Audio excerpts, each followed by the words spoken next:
In the unfinished symphony, Margaret, a 50-year-old woman trapped in the routine of a predictable marriage, is shaken by an unexpected attraction to Daniel, a younger colleague of her husband. What begins as a fleeting spark of desire turns into a profound journey of self-discovery, forcing her to question who she is beyond the role of a wife and what true happiness means. As she navigates the whirlwind of emotions, guilt, longing, fear, and hope, Margaret faces difficult choices that will lead her to redefine her life, her identity, and the love she truly deserves. Don't forget to like the video, share your thoughts in the comments, and subscribe to stay updated with our latest stories. The clinking of wine glasses and the low murmur of conversation filled the elegant dining room. Margaret Evans sat at the long mahogany table, her polished fingers wrapped around the stem of her glass, swirling the deep red liquid absent-mindedly. She should have been paying attention to the conversation. Her husband, Richard, was explaining some dull office politics to the group, but her thoughts were elsewhere. Across from her sat Daniel Whitmore. Young, confident, charismatic. Margaret had met Daniel once before at a company function, but tonight, something was different. Maybe it was the way he carried himself, his easy laughter, the way his eyes met hers and held just a second longer than necessary. Or maybe it was her own restlessness, an awareness of time slipping through her fingers like sand. She had never thought of herself as someone who could be tempted. At 52, she had long settled into the quiet comfort of a stable marriage, a predictable life. There was security in routine, in knowing how Richard took his coffee, how he arranged his socks in neat little rows, how he always kissed her goodnight, even when they barely spoke during the day. But tonight, Margaret felt something unfamiliar bloom inside her. Daniel turned to her suddenly, his mouth curved into an amused smile. "Margaret, you've been quiet all evening. What's on your mind?" Caught off guard, she blinked. She hadn't realized she had been staring. "Oh, just enjoying the conversation," she replied smoothly, though her voice felt too composed, too rehearsed. He chuckled, and the warmth of his gaze lingered. "You look like someone who sees more than she says." It was an odd statement, but it unsettled her. She shifted in her seat, her fingers tightening slightly around the glass. Richard, oblivious to the charged moment, jumped in. "Oh, Margaret sees everything. She just chooses when to chime in." His voice was light, affectionate, but she felt the weight of expectation in it, the role she was supposed to play. The steady wife, the polite hostess, the woman who never made waves. She smiled, as she always did, and took a sip of her wine. But as the night went on, she felt the spark of something she hadn't felt in years, something dangerous and exhilarating. Desire. Margaret told herself she was imagining it, that she had simply misread Daniel's friendliness, that it was nothing. But as they stood in the foyer saying their goodbyes, he leaned in, just slightly, just enough for his breath to brush her cheek. "It was a pleasure, Margaret," he murmured, his voice low. "I hope we get the chance to talk again." Her pulse stumbled, and just like that, her world, once so certain, shifted ever so slightly off balance. The next morning, Margaret awoke to the sound of Richard moving around their en-suite bathroom, the rhythmic shuffling of his slippers against the tiled floor, a familiar part of her mornings. She lay still, eyes fixed on the ceiling, the previous night playing in her mind like a film on repeat. Daniel's voice still echoed in her head. "I hope we get the chance to talk again." It was nothing, she told herself. Just a passing moment of charm, the kind of polite farewell exchanged at dinner parties. And yet, the warmth of his gaze had lingered far longer than it should have. She forced herself to push it aside and went through the motions of her morning, slipping into her robe, brushing her hair, applying just a touch of lipstick enough to look polished but not overly made up. Richard was already at the breakfast table by the time she walked downstairs, reading the newspaper as he always did, coffee in one hand, toast in the other. "Did you sleep well?" she asked, her voice measured neutral. He barely glanced up from the paper before nodding. "Oh, yes. Late night, though. I think everyone had a good time." She poured herself coffee, watching as the dark liquid filled the porcelain cup. "Yes," she said. "It was a nice evening." A safe response. A practiced response. Richard folded the newspaper and finally looked at her. "Daniel's a smart guy, don't you think?" Her fingers tightened around the handle of her cup. "Yes. He seems very self-assured." Richard chuckled. "He is. Some of the younger guys in the firm are either too eager or too timid. But Daniel has presence. Presence. That was one way to describe him. He speaks highly of you, she said carefully. Richard smiled, pleased. I should hope so. I took him under my wing when he first joined. He's got ambition, Margaret, and in our business, that's everything. She took a sip of her coffee, willing herself to let the conversation fade into the usual morning chatter about the market, office politics, and their weekend plans. But underneath it all, she felt something unspoken stirring inside her. It had been years, decades, even since Margaret had felt the heady, fluttering awareness of being noticed. She wasn't naive. She knew time had softened her once sharp edges, that the bloom of youth had long faded. But last night, with Daniel's gaze lingering just a little too long, she had felt something she thought she'd lost. The realization unsettled her. After breakfast, Richard kissed her on the cheek, habit, muscle memory before heading out the door. I'll be late tonight. Board meeting. Don't wait up. She nodded, already knowing the drill. And then, just like that, she was alone in their quiet, beautiful home. A home that, for the first time, felt just a little too empty. Margaret spent the afternoon wandering through the city, a habit she had developed over the years when restlessness took hold. She strolled through the park, watching the way young couples leaned into each other, laughter spilling between them as if the world outside didn't exist. She passed by boutique shops, running her fingers along soft fabrics, perfumes, leather-bound books, small indulgences that never quite filled the ache she never spoke of. She ended up at a cafe she used to frequent in her younger years, before marriage had settled around her like an invisible, comfortable cage. She ordered a cappuccino and found a table by the window, watching life move around her. And then, as if summoned by her thoughts, her phone buzzed. A message. Her heart skipped a beat when she saw the name. Daniel Whitmore. She hesitated before opening it. Margaret, I hope you don't mind me saying this, but I really enjoyed our conversation last night. Would love to hear more of your thoughts on things we didn't get to discuss. Maybe coffee sometime. She stared at the screen, her fingers hovering over the keyboard. A response was expected. A polite dismissal, perhaps. A simple "that's very kind, but I must decline." Instead, she typed, "That sounds lovely," and hit send before she could talk herself out of it. As she placed her phone down, her heart raced in a way she hadn't felt in years. It was nothing, she told herself again. Nothing at all. The moment Margaret pressed send, a strange mix of exhilaration and guilt curled inside her. She had always been careful, measured, never one to indulge in reckless impulses.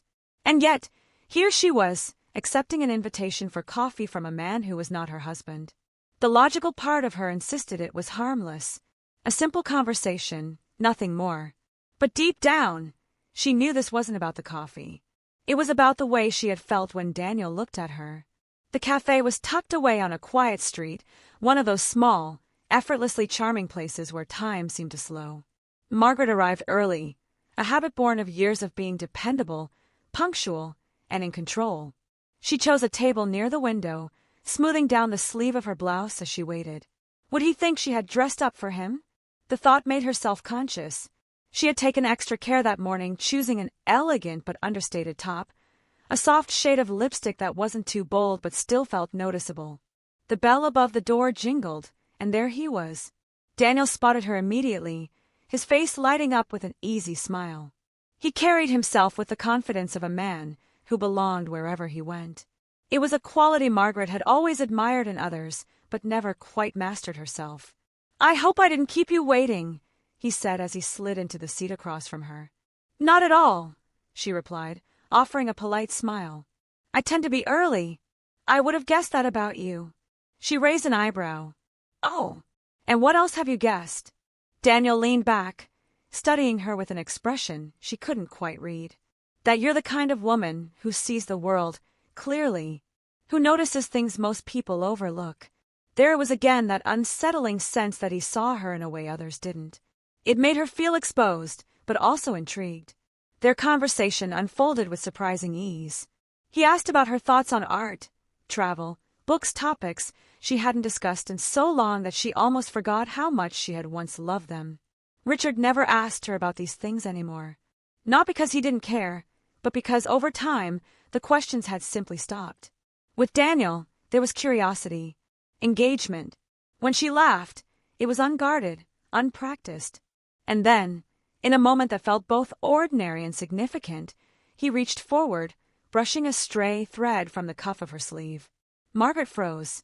It was nothing, a fleeting touch, a simple gesture. But her skin burned where his fingers had been. Their eyes met, for a second too long. She should have looked away, should have laughed it off, but she didn't. Instead, she felt herself drawn into something dangerous, something that threatened the careful life she had built. A question hovered between them, unspoken. And for the first time in years, Margaret wasn't sure if she wanted to know the answer. Margaret barely remembered driving home.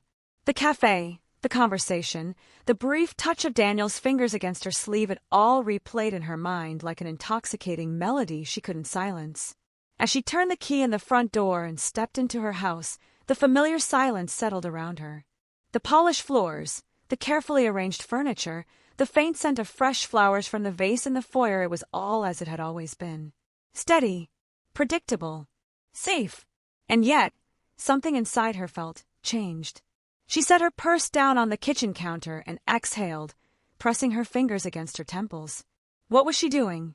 It was just coffee, just conversation. Nothing improper had happened. And yet, she felt as if she had crossed an invisible threshold, one that separated her old life from something unknown, something she wasn't sure she had the strength to resist. She walked to the sink, turning on the faucet, watching the water rush over her hands as if washing away something unseen. But the feeling remained. The thrill, the danger, the temptation. That evening, Richard came home late, as he often did. Margaret had already eaten and was curled up on the couch with a book when she heard the sound of his keys in the lock. "Hey," he greeted her, dropping his briefcase by the door. "Long day." She glanced up, offering a small smile. "How was the meeting?" "The usual," he said, loosening his tie as he walked into the kitchen. She heard the clink of a glass, the sound of whiskey being poured. "Didn't you have lunch with a friend today?" Her heart skipped. Lunch. You mentioned something this morning." "Oh." She forced a light chuckle. "Yes, just a quick catch-up. Not a lie. Not really. But not the truth either." Richard returned to the living room, drink in hand, and sank into the chair across from her. He looked exhausted, distracted. She watched him, trying to remember the last time she had felt nervous in his presence. The last time she had felt anything other than comfort. She should tell him. Should say something about Daniel. Not because she had done anything wrong, but because hiding it felt like the first step toward something that could be wrong. But the words didn't come. Instead, she closed her book, setting it aside. "Do you want me to fix you something to eat?" He shook his head. "No, I had something at the office." And just like that, they settled into their routine. The same rhythm they had followed for years, an unspoken agreement of familiarity.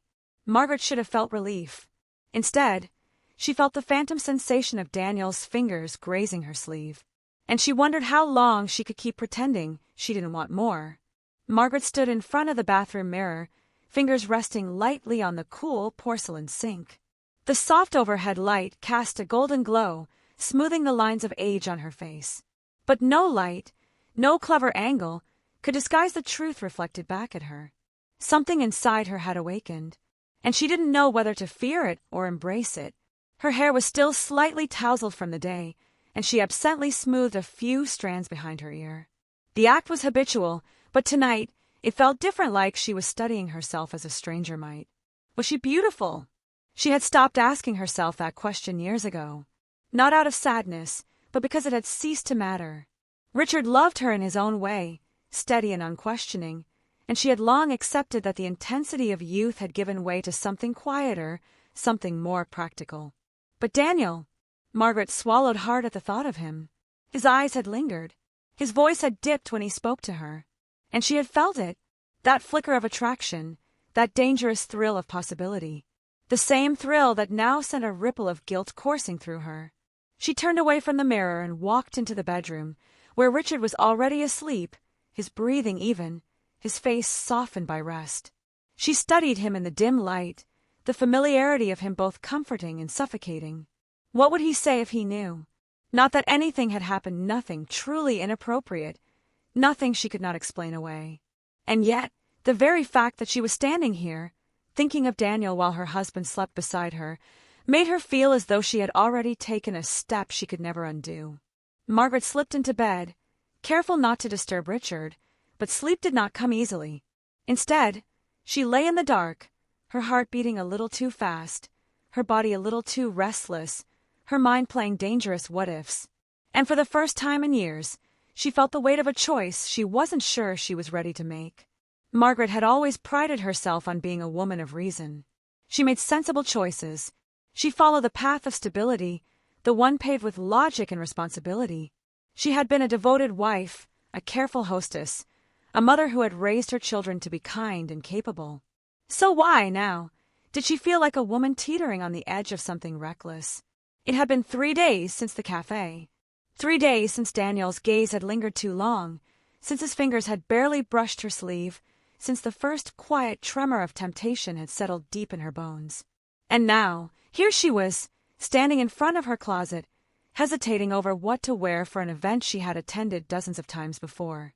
Richard's firm was hosting a formal charity gala that evening, a polished, elegant affair filled with men in tailored suits and women in tasteful evening gowns.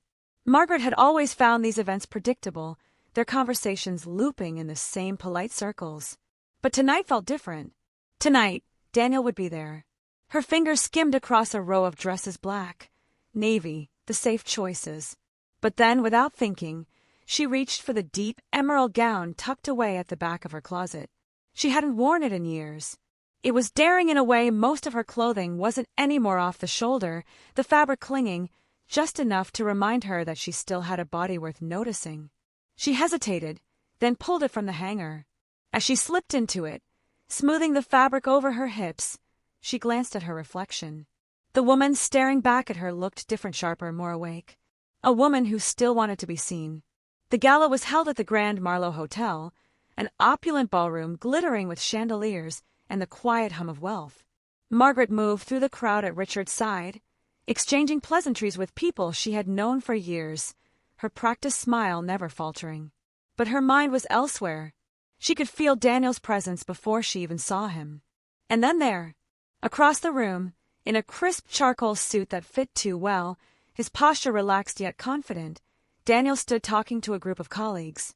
He was laughing at something, his expression effortlessly charming, but then his gaze lifted and found hers. A flicker of recognition, a knowing smile. Margaret felt a breath hitch in her throat. She should look away. She should return to the conversation at hand, not at whatever dull remark Richard's associate was making about the market's unpredictability. But she didn't. For a moment, just a moment, she let herself hold his gaze.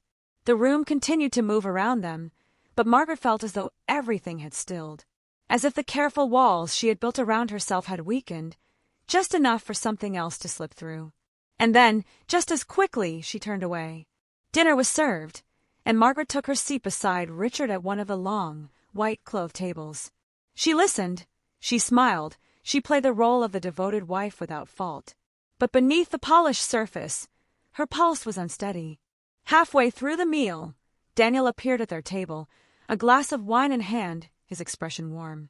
"Mind if I steal a moment of your wife's time?" he asked Richard, his tone light, teasing. Richard chuckled, waving a dismissive hand.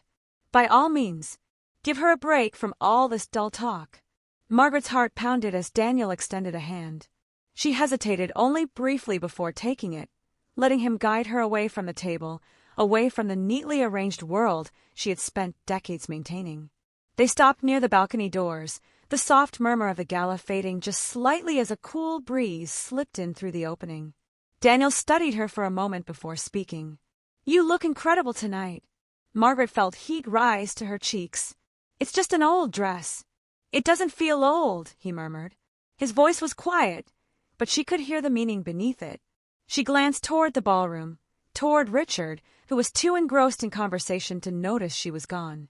"This is dangerous," she said softly, though she wasn't sure if she meant the conversation, the way he was looking at her, or the way she felt like she was stepping too close to the edge of something that could undo her completely. Daniel exhaled, running a hand through his hair. "I know." There was something raw in his voice, something unscripted. "Tell me to leave you alone," he said suddenly. "And I will." Margaret's breath caught. This was it. The moment where she could put a stop to this, where she could choose the path she had always chosen, the one that was safe, the one that was expected. But the words wouldn't come. She should say them. She needed to say them. Instead, she whispered, "I don't know if I want you to." Daniel's expression shifted, something unreadable, something dangerously close to longing. And before either of them could say another word, someone called her name.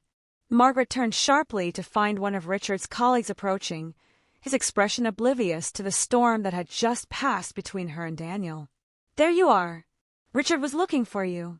She nodded, forcing her features into careful composure. "Of course. I should get back." Daniel didn't say anything, but as she turned to go, she felt his gaze on her, heavy and unspoken. And as she slipped back into the ballroom, back into the world she had always known, she wondered if she had already gone too far to turn back. The car ride home was silent. Richard, exhausted from the evening, leaned his head back against the seat, his breathing even.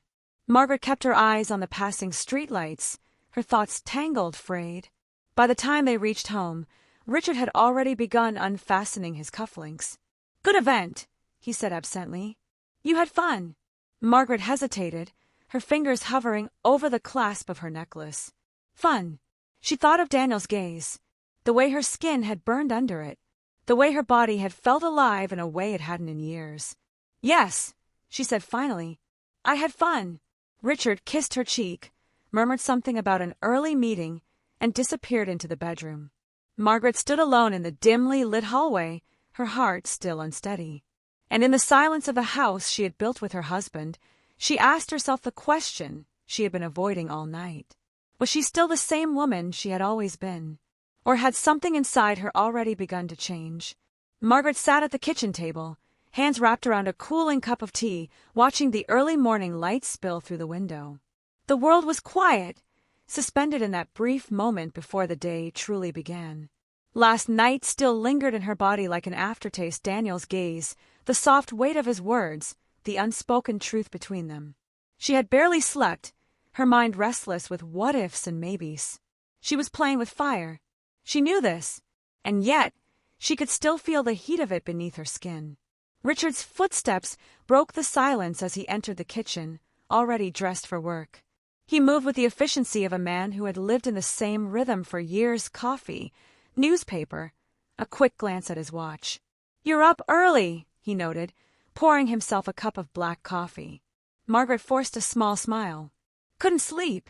He nodded absent-mindedly, already scrolling through emails on his phone. The usual, the comfortable routine. "Big case today?" she asked. "Oh, yes." He took a sip of coffee, barely looking up. "Long day ahead." A pause. She watched him, waiting for something, some flicker of recognition, some sign that he noticed the way she was unraveling inside.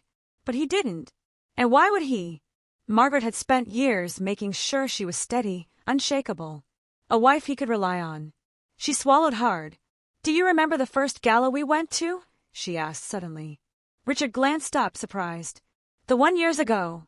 "Of course." "We danced," she murmured, the memory surfacing unbidden. "I remember the way you held me. It felt electric." Richard gave a soft chuckle. "I'm sure it did. We were younger then." Something about the way he said it, so casual, so certain, made her chest tighten. Younger. As if desire had an expiration date. As if the woman she was now, the woman sitting across from him, was no longer capable of feeling the things she had felt back then.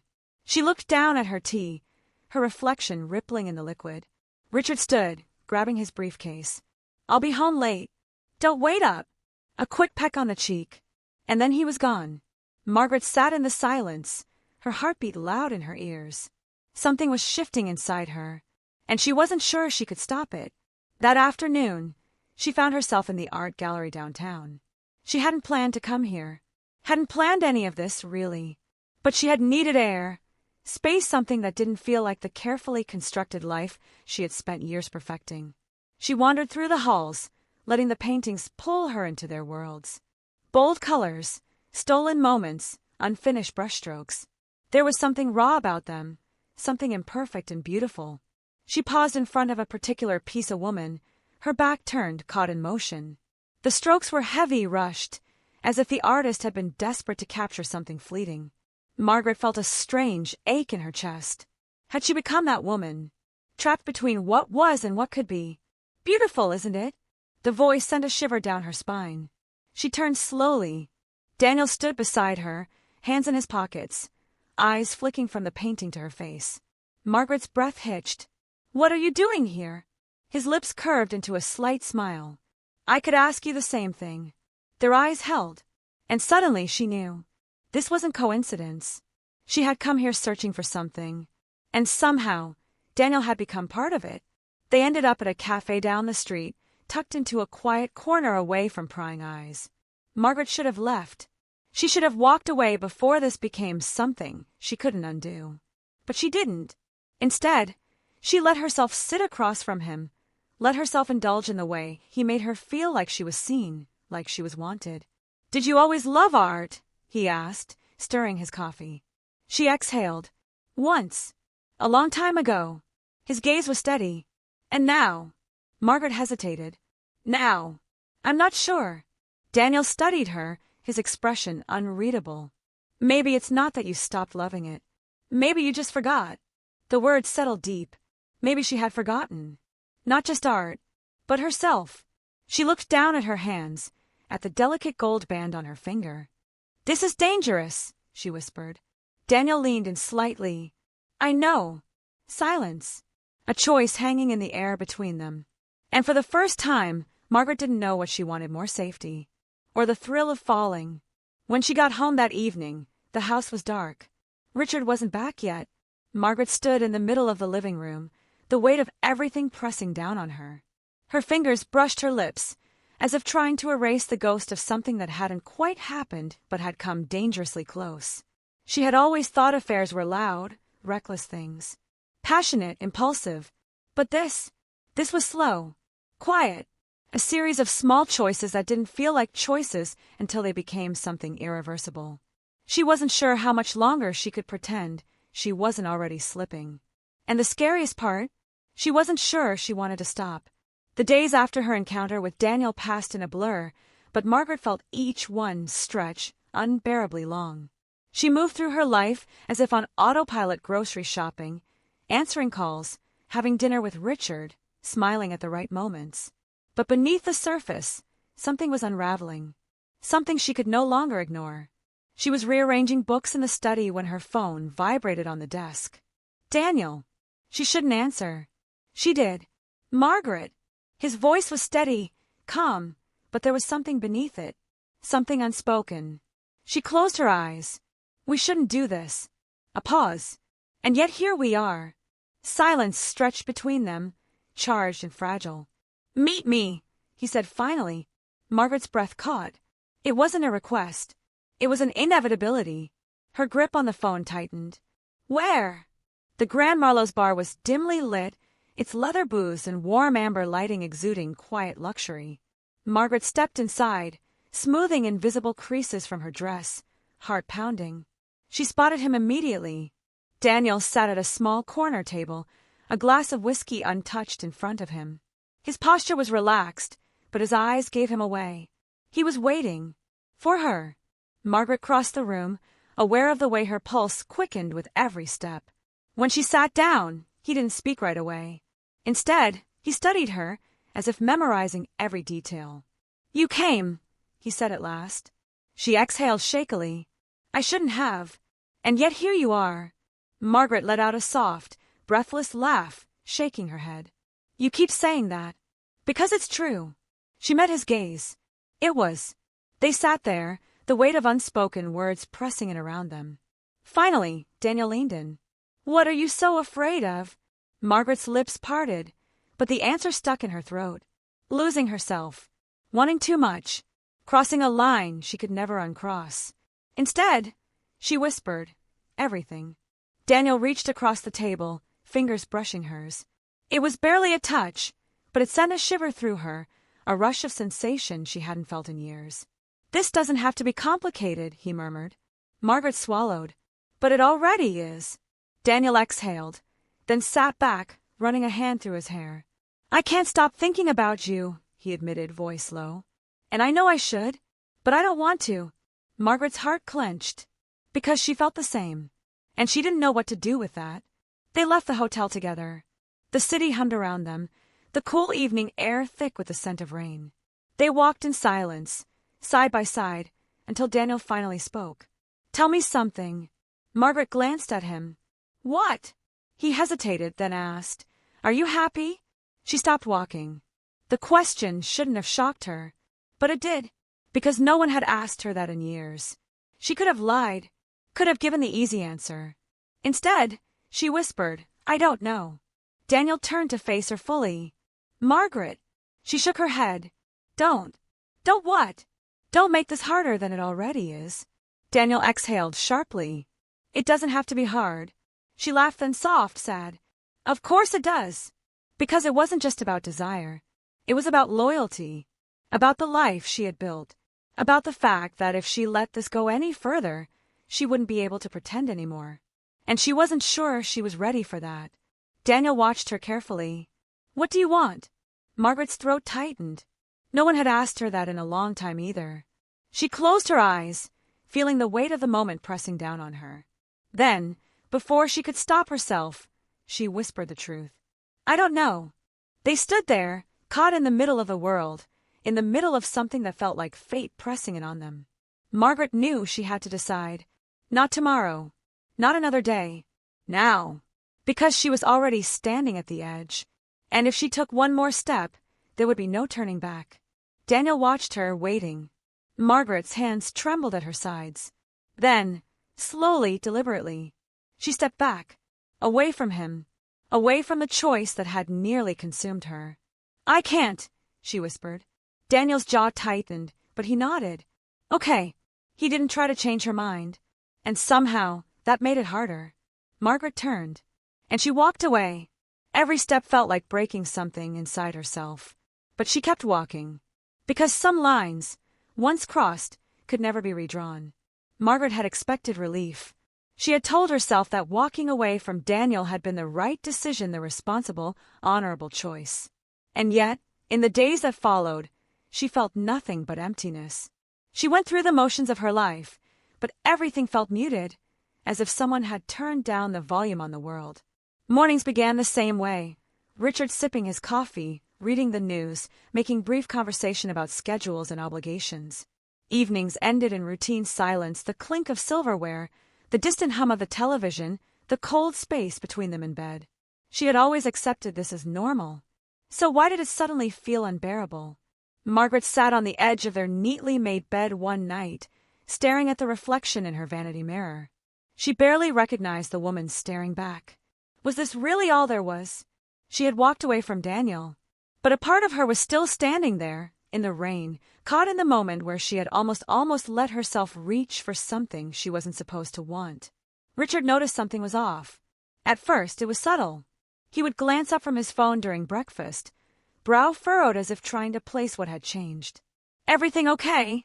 he asked one evening, as they lay in bed, side by side but miles apart. Margaret hesitated, her fingers twisting in the sheets. She wanted to tell him. Wanted to say, "No, everything is not okay.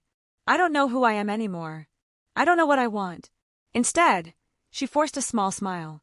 "Just tired." Richard nodded, accepting her answer without pressing further. That was the thing about their marriage. It had become built on safe, unquestioned silences. And maybe that had been part of the problem all along. One evening, unable to shake the weight of it all, Margaret sat at her desk and pulled out a sheet of paper. She hadn't written by hand in a long time. But something about putting ink to paper felt more real, less fleeting than a text or an email that could be erased in an instant. She hesitated, then began to write. "Daniel, I don't know why I'm writing this. Maybe because I need to put these thoughts somewhere outside of my own mind. Maybe because there are things I wish I had said that night. I made the right decision. I know that, but why does it still feel like I lost something? I think about you more than I should. I think about that conversation in the hotel bar, about the way you asked me if I was happy. And the truth is I don't know how to answer that. Maybe I haven't known for a long time. But what I do know is that you made me feel awake in a way I haven't felt in years. I won't reach out to you again. This has to be the end of whatever this almost was. But I needed you to know. M. Margaret stared at the letter, heart pounding. Then, with trembling hands, she folded it and tucked it into the drawer. She wouldn't send it, but she couldn't throw it away either. Weeks passed, and the sharp ache of Daniel's absence dulled into a quiet, lingering ache. Margaret told herself she was fine, but small things betrayed her. The way she caught herself scanning rooms for him at events. The way she hesitated before checking her phone, almost expecting a message that would never come. The way she dreamed, sometimes, of that night in the rain.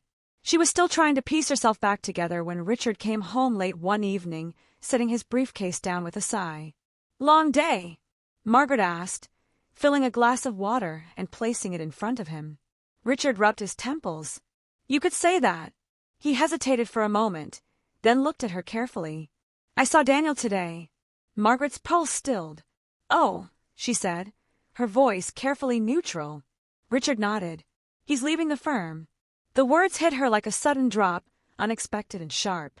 "He's leaving?" "Yeah," Richard said, taking a sip of water. "Something about new opportunities. I didn't ask for details, but he seemed different." Margaret swallowed. "Different how?" Richard frowned slightly, as if trying to put it into words. "I don't know. Quieter. Like he had something on his mind." Margaret's fingers curled against the counter. She had thought she would never see Daniel again. But she had always assumed he would still be there, a constant presence in the background of her life, even if they never spoke again. Now, even that was slipping away. And for reasons she couldn't explain, it felt like losing him all over again. That night, long after Richard had fallen asleep, Margaret lay awake in the dark, her mind racing. She had spent so much time convincing herself that her life would go back to normal if she simply chose to walk away. But what if normal no longer fit? What if she had already changed, in ways she could never undo? Margaret turned onto her side, staring at the shadows dancing on the ceiling. And for the first time since she had walked away from Daniel, she wondered if she had made the wrong choice. Margaret could feel herself unraveling. She had spent weeks trying to convince herself that walking away from Daniel had been the right decision. That life would settle, that she would slip back into the comfort of her marriage, her routines, her carefully curated existence. But life had not settled. If anything, it had grown more unbearable. The silence between her and Richard, once familiar and easy, now felt suffocating. The motions of her day, shopping, answering calls, reading before bed, felt empty, meaningless. She had thought she would feel relief. Instead, she felt like a ghost in her own life. One afternoon, Margaret met her friend Helen for lunch at their usual cafe. Helen, ever chatty and full of life, launched into stories about her daughter's wedding, the latest book she was reading, the drama unfolding in her neighborhood. Margaret smiled and nodded at all the right moments, but her mind was elsewhere. "You've been quiet today," Helen observed, stirring her tea. "Everything okay?" Margaret hesitated, fingers tracing the rim of her cup. "I don't know," she admitted. Helen raised an eyebrow. "That's not like you." Margaret sighed, glancing out the window. Cars passed. People hurried along the sidewalks, the world moving forward while she remained stuck in place. "Do you ever wonder if you've built a life that isn't really yours?" she asked softly. Helen frowned. "What do you mean?" Margaret hesitated, choosing her words carefully. "I mean, have you ever felt like you've spent so long being the person you were expected to be that you don't know who you actually are anymore?" Helen studied her for a moment, then set her cup down. "Margaret," she said gently, "what's going on?" Margaret opened her mouth, then closed it. What could she say? That she had fallen for a man she couldn't have? That she had walked away from something that had made her feel alive for the first time in years? That she had been hoping, deep down, that Daniel would reach out, would fight for her, would make her cross that final line? But he hadn't. And now he was leaving. Margaret forced a smile. "I'm just overthinking things." Helen didn't look convinced. "If you ever need to talk, you know I'm here." Margaret nodded, but she knew she wouldn't say anything more. Some things were too heavy to share. 3 days later, Margaret found herself standing in front of the law firm where Daniel worked. She hadn't planned to come. She had told herself it was over, that she wouldn't chase something that had already slipped through her fingers. But now, standing there, she wasn't sure she believed that anymore. She hesitated at the entrance, heart pounding, and then, as if summoned by her thoughts, Daniel stepped out of the building. He hadn't seen her yet. He was carrying a box of final belongings from his office, she assumed. His tie was loosened, his posture tense.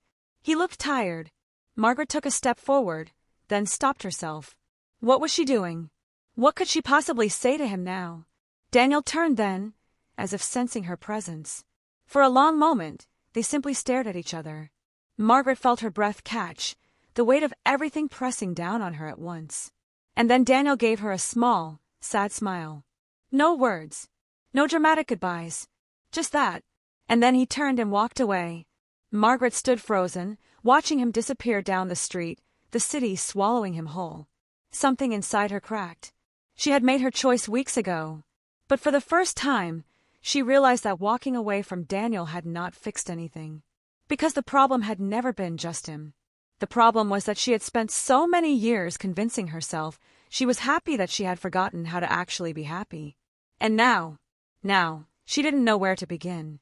That night, Margaret sat across from Richard at the dinner table, watching him eat in silence. She felt like she was seeing him for the first time, not as her husband, not as the man she had built a life with, but as a stranger she had once loved and now barely knew. She set down her fork. "Richard," she said quietly. He looked up, surprised at her tone. "Yes." Margaret swallowed hard. Her hands trembled slightly, but she forced herself to speak. "Are you happy?" Richard frowned. "What?" "In our marriage. In this life we've built. Are you happy?" Richard stared at her, clearly caught off guard. He set his glass down, considering the question. I suppose I am," he said finally. "Aren't you?" Margaret took a slow breath. And then, for the first time in years, she told the truth. "I don't know." The words hung in the air between them, heavy and inescapable. Richard's brow furrowed. "Margaret, what's this about?" She hesitated. She could tell him everything about Daniel, about the way she had almost given in, about the way she still felt hollow despite making the right choice.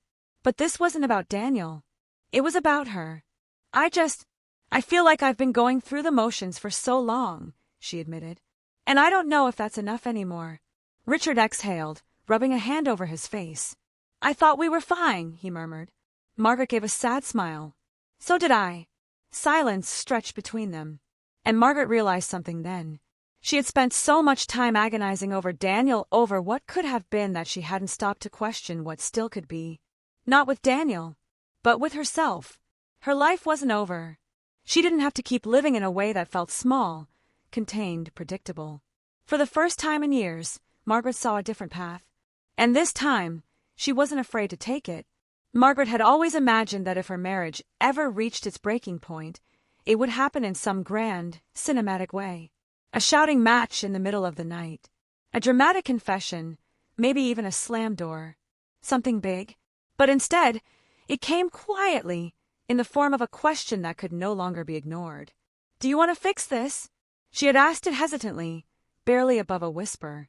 And Richard, staring at her from across their dinner table, had hesitated just a little too long before answering. The silence that followed stretched unbearably between them. Margaret's fingers curled against the tablecloth, waiting, hoping. Richard let out a long, slow breath, running a hand through his graying hair. "I don't know what you mean." But he did. She could see it in the way he refused to meet her eyes, in the way his shoulders tensed, as if bracing for something inevitable. Margaret swallowed. "I mean this. Us. Do you want to fix this marriage? Do you want to?" she faltered. "Try." Richard finally looked at her. There was no anger in his expression, no urgency, just a tired resignation, like a man who had been carrying something heavy for too long. "I thought we were fine," he admitted. "I thought this is what marriage looks like after 30 years. You settle into something comfortable, predictable. You stop asking questions you don't want the answers to." Margaret flinched at that. "Is that really what you want?" she asked. Richard was quiet for a long time. Then, "It's what I know." Something in her chest clenched painfully. Because that was the truth, wasn't it? Richard had accepted this life, this marriage, for what it was. Not because it fulfilled him, not because it excited him, but because it was safe. And for a long time, Margaret had done the same. But she couldn't anymore. Margaret stood, pushing her chair back. The scrape of wood against tile echoed through the quiet house. Richard watched her warily. "Where are you going?" "I don't know," she admitted. And for the first time, that answer didn't terrify her. Richard sighed, rubbing his temples. "Margaret, I don't understand. What's wrong? Is there someone else?" The question sent a jolt through her. She should have expected it. But hearing it out loud, "Is there someone else?" forced her to acknowledge the truth of it. There had been someone else. Daniel. But this wasn't about him. This had never only been about him. "This isn't about another man," Margaret said, voice steady. "This is about me, and the fact that I don't know who I am anymore." Richard's mouth pressed into a thin line. "And leaving will fix that?" "I don't know," she admitted. "But staying won't."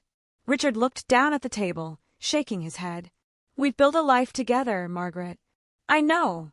Her voice cracked. "But I don't know if it's a life I want anymore." And just like that, the last fragile thread holding them together finally snapped. Margaret packed a bag that night. Not all of her things, just enough to leave, just enough to give herself space. She didn't know where she was going yet. A hotel, a friend's house. It didn't matter. What mattered was that for the first time in her life, she was choosing herself. As she zipped up her suitcase, Richard stood in the doorway, watching her with an expression she couldn't quite read. "This doesn't feel real," he admitted. Margaret swallowed. "It doesn't feel real to me either." He exhaled sharply, then took a step forward. "Margaret, please." She tensed, half expecting him to fight for her, to ask her to stay, to promise that things would change. But he didn't. Instead, he just looked at her, exhausted and lost, and said, "I don't know how to be without you." Something inside her cracked at that, because she didn't know how to be without him either. But she had to try. She had to believe there was something waiting for her outside of this house, this marriage, this life she had spent years convincing herself was enough. So Margaret did the hardest thing she had ever done. She picked up her suitcase, walked past the man she had once loved more than anything, and stepped out into the night, into the unknown, into herself, and she did not look back. Margaret had never felt more alone. She had spent decades sleeping beside Richard, moving through life with the comfort of his presence, even if that presence had become more of a habit than a connection. And now, she found herself standing in a quiet hotel room, staring at the impersonal beige walls, the perfectly tucked bed, and the single suitcase by the door. No framed photographs, no familiar scent, no history, just her, and the terrifying realization that this was only the beginning. Margaret sat on the edge of the bed, pressing her palms against the sheets as if trying to ground herself. She had left. She had actually left. She had told herself for years that she could never do something like this. That marriage was forever, that unhappiness was just a phase, that things would get better if she just held on a little longer. But she had finally admitted the truth: things weren't getting better. And maybe they never would have. The hotel room was quiet. Too quiet. Margaret reached for her phone before realizing she had no one to call. She had friends, of course. People like Helen, who would open their doors without question. But what would she even say? "Hi, I've left my husband." "No, I don't have a plan." "No, I don't know what I'm doing." "Yes, I am completely, utterly terrified." She set the phone down with a heavy sigh. For the first time in her adult life, there was no one to answer to. No obligations. No role to fulfill. The realization should have felt freeing. Instead, it felt paralyzing. Margaret lay in bed that night, staring at the ceiling. The sheets smelled unfamiliar, the air too still. Sleep wouldn't come. Her mind raced memories of Richard, of their life together, of the home she had just walked away from. Had she made a mistake? She thought of the house they had built, the laughter that had once filled it, the Christmas mornings with their daughters, the quiet Sunday afternoons spent reading in separate corners of the living room. It hadn't always been empty. There had been love once. Had she given up too soon? Tears burned at the back of her eyes. Before she could stop herself, she reached for her phone again, her fingers hovering over Richard's contact. Would he even answer? And if he did, what would she say? She exhaled shakily, then did something that surprised even herself. She scrolled further down her contacts, until she found Daniel. Her heart pounded. She hadn't spoken to him since that last, silent goodbye in front of his office. Was he even still in town? Her thumb hovered over his name. She shouldn't. She knew she shouldn't. But in the loneliness of that moment, she just wanted to hear a voice that had once made her feel seen. Before she could change her mind, she pressed call. The phone rang. Once. Twice. And then, Margaret! His voice was groggy, confused. He must have been asleep. She suddenly felt ridiculous. Daniel, she whispered. A beat of silence. Then, more alert now, are you okay? Margaret swallowed. She hesitated. I left him. Another silence. This time heavier. When Daniel finally spoke, his voice was careful. Where are you? A hotel. A sigh on the other end. Are you alone? Yes. Margaret closed her eyes, willing herself to stay composed. She had no idea why she had called him, what she expected him to say, but the way he had asked, "Are you okay?" with such genuine concern made her throat tighten. I don't know what I'm doing, she admitted, voice barely above a whisper. Daniel exhaled slowly. That's okay. Her lip trembled. Is it? Yes, he said firmly. It is. Another silence stretched between them. And then, softly, do you want me to come to you? Margaret's breath caught. Did she? It would be so easy to say yes. To let herself fall into the comfort of Daniel's presence, to let him fill the empty spaces Richard had left behind. But that wasn't why she had left.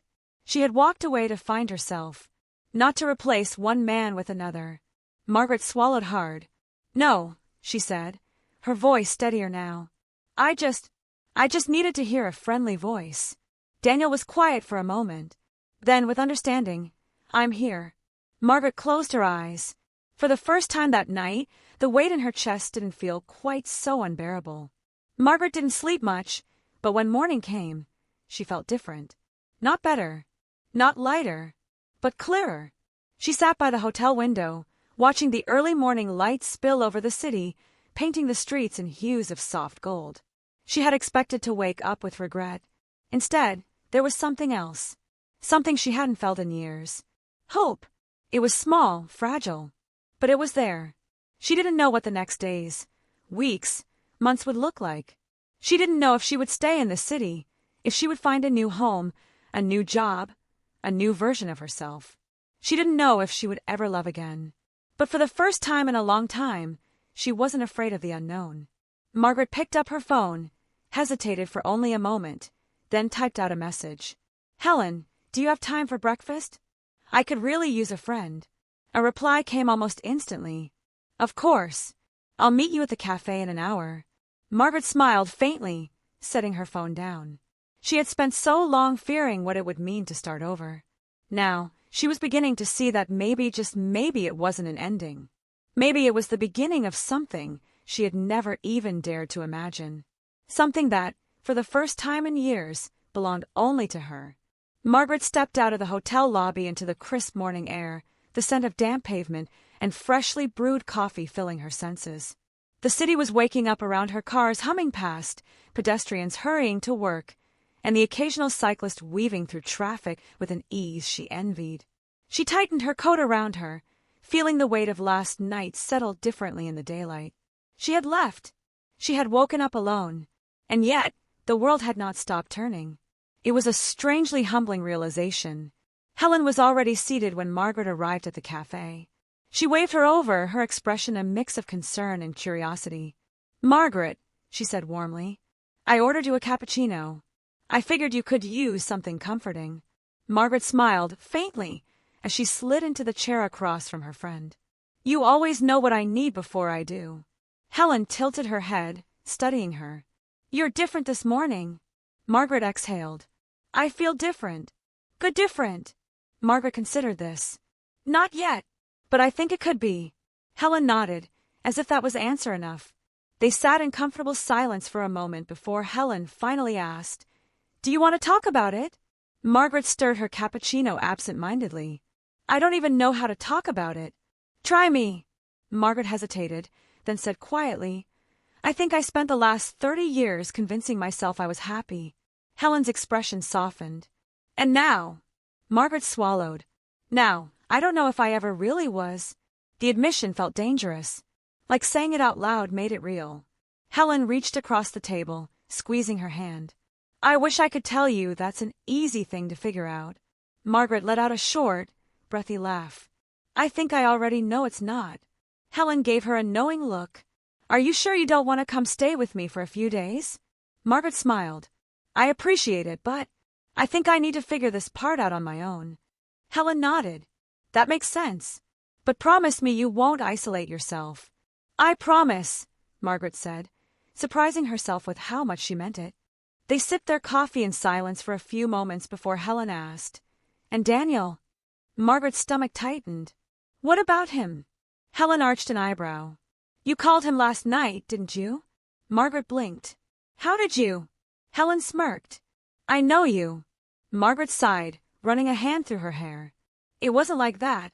No. I needed to hear a voice that wasn't my own. Helen studied her carefully. And what did he say? Margaret hesitated. He asked if I wanted him to come to me. Helen's eyebrows shot up. And I said no. A slow smile spread across Helen's face. Good. Margaret blinked. You think so? Helen nodded. You didn't leave Richard for another man, Margaret. You left to find yourself. And you can't do that if you let someone else fill the space before you even know what's supposed to go there. Margaret exhaled. That's exactly what I was afraid of. Helen reached for her hand again. You're stronger than you think. Margaret swallowed past the lump in her throat. I really hope you're right. Helen squeezed her fingers. I am. After breakfast, Margaret wandered aimlessly through the city. She had no particular destination, only the unfamiliar feeling of time stretching in front of her, unclaimed, unscheduled. For decades, she had been tethered to routines. Morning coffee with Richard, planning meals, coordinating schedules. Even the smallest parts of her day had been shaped by her role as a wife. And now there was nothing. No Richard waiting at home. No obligations pulling her in different directions. Just her. It should have been liberating. But it mostly felt unsettling. She passed a bookstore and paused. Once, she had spent hours in places like this, getting lost in pages, in stories, in words that made her feel something. Somewhere along the way, she had stopped. Without thinking, she stepped inside. The scent of paper and ink wrapped around her, familiar and grounding. She wandered through the aisles, trailing her fingers along the spines, lingering over books she might have once bought but never gotten around to reading. Her gaze landed on a poetry collection. She flipped it open at random, and her breath caught as her eyes skimmed the page. And there she stood, on the precipice of herself, afraid to fall, but more afraid to turn back. Margaret swallowed hard. She closed the book and held it to her chest. Maybe she was standing on the edge of something. Maybe the fear meant she was exactly where she needed to be. She bought the book without hesitation. Back at the hotel, Margaret curled up in the chair by the window, flipping through the poetry book as the city moved outside. She had always thought loneliness was something that happened in the absence of people. But now, she realized that wasn't true. She had spent years feeling lonely in a house filled with conversations that no longer mattered, in a marriage where silence said more than words ever could. This was a different kind of loneliness. This was the loneliness of possibility, of standing at the start of something unknown. And maybe, just maybe, that wasn't such a bad thing. Margaret exhaled, letting her shoulders drop. For the first time in a long time, she allowed herself to simply be. No expectations. No roles. Just Margaret, whoever she was becoming. Margaret never thought freedom would feel so heavy. It had been 3 days since she left Richard. 3 days of waking up in an unfamiliar bed, sipping coffee alone in a hotel room that didn't feel like hers. 3 days of silence where there had once been predictable conversations. 3 days of trying to remember what it felt like to be Margaret instead of just Richard's wife. And yet, even as she walked through the city, explored bookstores, and sat in cafes with no schedule dictating her time, something still lingered in the back of her mind. A quiet, persistent voice whispering, "What now?" She didn't have an answer. And that terrified her. Margaret knew she couldn't avoid Richard forever. She had ignored his calls for 3 days, not out of cruelty, but because she had no idea what to say. But when his name appeared on her screen that morning, Something inside her told her it was time. She hesitated, then answered. A pause. A breath. Then, Margaret! His voice was calm, controlled exactly as she expected. Richard, she said, softer than she meant to. Another pause. Then, where are you? Margaret glanced out the window, watching the city move below her. A hotel. He exhaled. I figured. Silence stretched between them. Then, his voice low, careful. Are you coming back? Margaret's throat tightened. She had expected him to be angry, or distant, or indifferent. But not this. Not this quiet, steady grief. She swallowed hard. I don't think I can. Richard was silent for so long she thought he might have hung up. Then, finally, he said, So that's it. Margaret closed her eyes. I don't know. Another beat of silence. Then, more softly, Neither do I. The honesty in his voice made her chest ache. For years, their marriage had been built on unspoken words, on pretending things were fine when they weren't. And now, when it was ending, they were finally saying the things they had avoided for so long. Margaret exhaled shakily. I didn't leave because I don't love you. Richard's voice was quiet. Then why did you? She closed her eyes. Because love stopped being enough. Richard didn't argue, didn't fight her on it, and somehow that made it even harder. Another long silence. Then, finally, Richard said, I don't know how to be without you. Margaret's chest tightened. I don't know how to be without you either. But you're still choosing it. She swallowed hard. Yes. Richard exhaled, and when he spoke again, there was something final in his voice. Okay. A pause. Then softer. Goodbye, Margaret. Tears burned behind her eyes. Goodbye, Richard. The line went dead. Margaret let the phone fall to her lap. And for the first time since she left, she allowed herself to cry. That afternoon, Margaret found herself walking past her old neighborhood. She hadn't meant to, but somehow, her feet carried her there anyway. The house stood exactly as she had left it, pristine, quiet, still. She could almost picture herself inside, standing by the kitchen counter, drinking tea as Richard read the newspaper across the room. For a moment, she wanted to walk through the front door, to step back into that familiar life, slip into the version of herself that had existed there. But then she realized something. She wasn't that Margaret anymore. She wasn't sure who she was now, but she knew she couldn't go back. With a deep breath, she turned away, and didn't look back. That evening, Margaret did something she never thought she would. She made a decision. She pulled out her phone, hesitated for only a moment, then typed out a message. Helen, I think it's time I find a place of my own. Do you know any good realtors? A response came almost instantly. I do. I'll send you their info. I'm proud of you, Margaret. Margaret stared at the message for a long time. Then, finally, she smiled.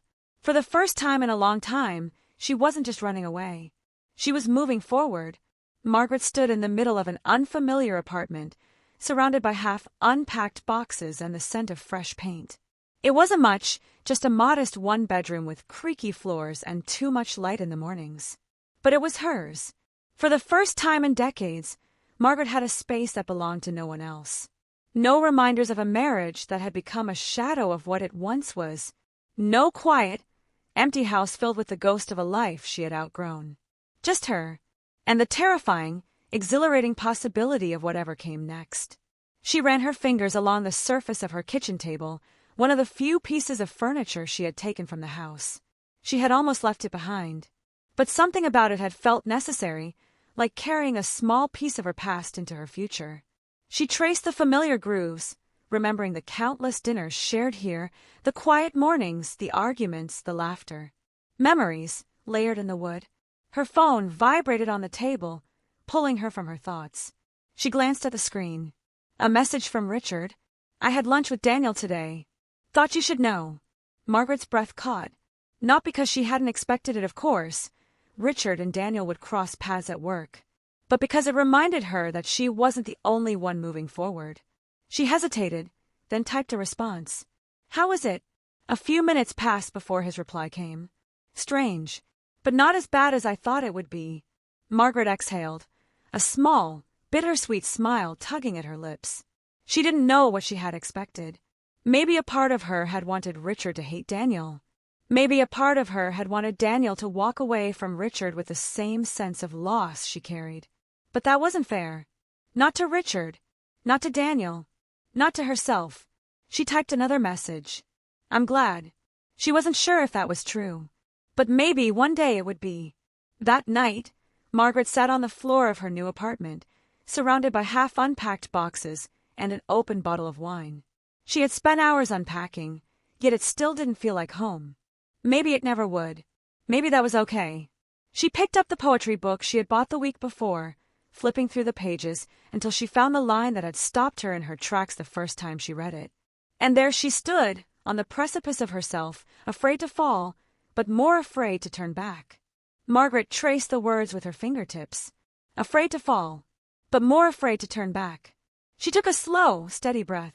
She had spent so much of her life making choices based on what was safe, what was expected, what was comfortable. But this messy, uncertain, terrifying step into the unknown was hers. She didn't know what came next. She didn't know if she would wake up tomorrow feeling strong or shattered. But she knew one thing. For the first time in a long, long time, she had chosen herself. And maybe, just maybe, that was enough.